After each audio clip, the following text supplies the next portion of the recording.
Before we get to our presentation, Judith Davies is going to do a tribute. This is in loving memory of Julia Bogany, a venerated Tongva elder who fought for her tribe's recognition. Here's some pictures of her. And then we're going to run a video. 4 years ago, my great-granddaughter was doing a presentation on the tribe on the Tongva tribe for her class, and she said, "Nana, what does it feel like to be a Tongva woman?" And I said, I feel invisible. I've been doing this for 40 years. And she said, "That's how I feel." So I told her, "No, you will not be invisible." And so we wrote the book, The Tongva Woman Inspiring the Future. And then we opened a website, tobevisible.org. So about a year ago, my cousins and I got together and we decided we didn't want to do blessings anymore because people kind of disrespect the idea of what a blessing is, not understanding who we're praying to, right? We decided that we would do land acknowledgement. So for the last year, I've been doing land acknowledgements, giving that respect to our ancestors that were here from time immemorial, and letting the public know that we're here not only to continue to teach today, but to honor the people that live here today. So it's about all of us working together and not just us, right? And so because I think sometimes people think, they acknowledging the land that the Tongva are here is going to take that, they want something, right? So I say that it's not about wanting something. I say the land was not stolen because it wasn't ours, but the responsibility of taking the land was taken. Because when you take something, you can either return it or you can make good, right? But if you steal something, you can never return it because you're not going to admit you stole it. So I say it wasn't ours from the beginning. The responsibility of taking care of the land is what was taken. So, and how we honor that.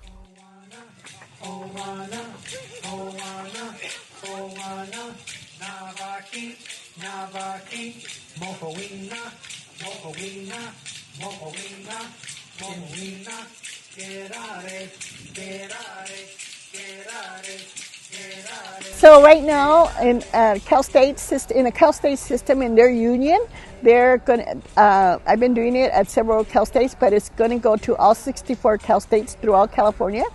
The Autry is doing it. Fort Theater, different people, yes, friends that have businesses say we are on Tongva land, and that's good enough because it questions who are the people, right? Who are these Tongva? Because people don't know us. When the relocation happened, people came to California thinking this was the promised land. They didn't know there was already tribes there. They thought we were already wiped out. So today it's about acknowledging that we're here.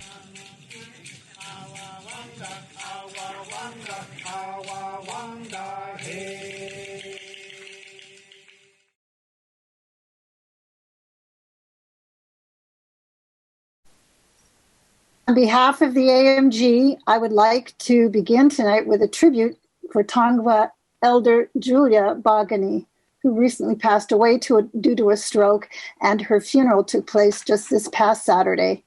Those of you members who came to our meetings in October and November, Julia, together with Tina and Jessica Calderon, spoke about the Baiona wetlands, offering prayer songs, and Julia read a blessing of the water in our presentation of Baiona as a Tongva sacred site.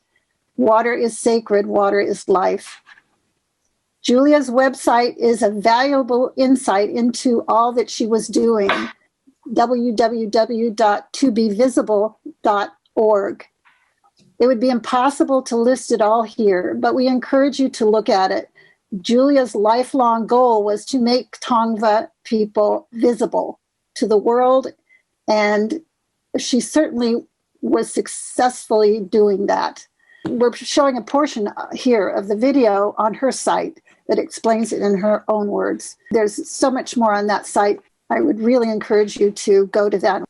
Sharing some personal thoughts here of my own, she was such a special person. Even in the brief time that I knew her, thanks to the suggestion of Chief Anthony Morales, I was amazed at all she was doing to share her knowledge, her teaching and representing the Tongva, so that people would learn about the history, culture, language, customs, prayers, relationship to nature, and so many other aspects of the indigenous peoples who have been here for thousands of years that we need to know. I learned many other things about Julia recently. She was born in Santa Monica, was an artist, and loved to work with other artists to enjoy the creative ways to speak through the arts. I don't know if you were able to get that exhibit at the Santa Monica Historical Museum of her standing. Julia was instrumental in having this show happen, exhibition, I believe it was in 2018 at the Santa Monica Historical Museum, featuring all of these artifacts and historical information on the Tongva and their presence here throughout the ages. As an artist, I only wish I could have worked with her on future projects as well. We will miss her. Count me in as another one whose life was changed because of her. I wish I could have worked with her more on future projects, but I am grateful and I feel very thankful to have met her, and we all have been blessed by her presence. Others have been touched by her kindness, her patience and dedication, and will continue with conviction on the path to continue the work she accomplished. I also read that she was very involved in the Claremont colleges, and particularly Scripps and Pitzer College. I am an alum of Scripps many ages ago, and I'm happy to know that they will finally have a concentration of studies in the area of Native American indigenous peoples. I'm sure that Julia, we can thank for that. I also have learned how involved she was in protecting Pavungna in the Long Beach area, the Los Cerritos wetlands. And I see that there's a walk, as Kathy has pointed out, there's a walk and rally happening next Saturday, which Larry and I hope to attend, especially in her honor and with those who will follow in her footsteps. Okay, thank you, Judith. I think right now, before we continue, could we have a moment of silence and pay tribute to Julia?